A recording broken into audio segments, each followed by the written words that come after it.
ഉണ്ണീശോയിൽ പ്രിയപ്പെട്ടവരെ, നക്ഷത്ര വഴികളിലൂടെ യാത്ര ചെയ്ത് 12-ാമത്തെ ദിവസം നാം എത്തിയിരിക്കുകയാണ്. രാത്രി കഴിയാറായി, പകൽ സമീപിച്ചിരിക്കുന്നു.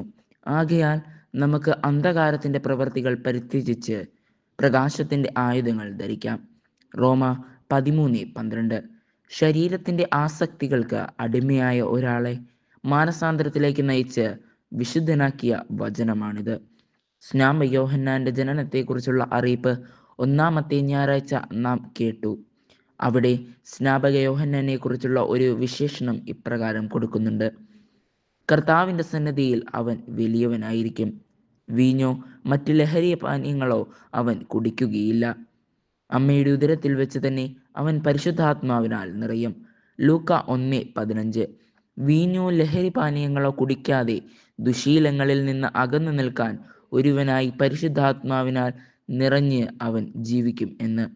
ആധുനിക കാലഘട്ടത്തിൽ അനേകം ലഹരികളുടെ പുറകെ നാം ഓടിത്തളരുമ്പോൾ ഒരു കാര്യം ഓർക്കേണ്ടതുണ്ട്.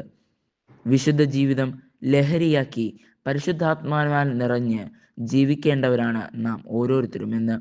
നമ്മുടെ ശരീരങ്ങളെ ആസക്തികളാൽ മലിനമാക്കാതെ ജീവിക്കേണ്ടവരാണ് നാം.